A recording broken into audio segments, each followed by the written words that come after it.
ભીરંડિયારા પાસે ઉભેલા ટેમ્પાને પાછળથી ટ્રેલરે ટક્કર મારતા બે સગા ભાઈઓના કરુણ મોત. ખાવડાના કુરણ પાસે 2 દિવસ પહેલા 2 વાહનોના અકસ્માતમાં એક યુવાનનું મોત નિપજ્યાનો બનાવ હજુ તાજો જ છે. ત્યાં રાત્રે ભીરંડિયારા ટોલ નાકા પાસે ઉભેલા ટેમ્પોને પાછળથી ટ્રેલર ચાલકે ટક્કર મારતા 2 સગા ભાઈઓના કમકમાટી ભર્યા મોત નિપજ્યા છે, જ્યારે 3 લોકોને ઓછી ઈજાઓ પહોંચી હતી. ખાવડા પોલીસ મથકમાં ભુજ તાલુકાના સાઈડ ગામે રહેતા શોભાદાર જુમા હાલેપોત્રાએ ફરિયાદમાં જણાવ્યું હતું કે રાત્રિના 9:30 વાગે તેમના ભાણેજ મુસ્તાક મહમદ માસુક હાલેપોત્રાનો ફોન આવ્યો હતો. તેણે જણાવ્યું હતું કે તે ભુજથી પોતાના કબજાના ટેમ્પામાં ખડભૂસો ભરીને આવતો હતો, ત્યારે ભીરંડિયારા ટોલનાકા પાસે ટેમ્પો ખરાબ થઈ ગયો છે.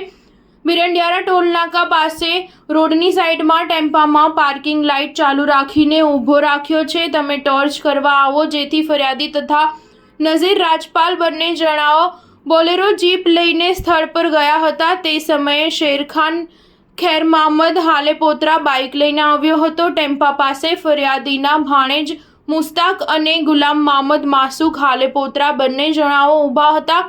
દરમિયાન અમો સૌ ટેમ્પાની આગળ ટોર્ચ કરવા માટે પિન લગાવવા નીચે બેસીને કામ કરતા હતા, ત્યારે અચાનક ટેમ્પાની પાછળથી પૂરપાટ ઝડપે આવેલી ટ્રેલરે ટક્કર મારતા મુસ્તાક અને ગુલામ 2 ભાઈઓ પર ટેમ્પાનો આગળના વ્હીલના જોટા ફરી વળ્યા હતા. સ્ટાર ન્યૂઝ 7 હંમેશા સચ્ચાઈની સાથે.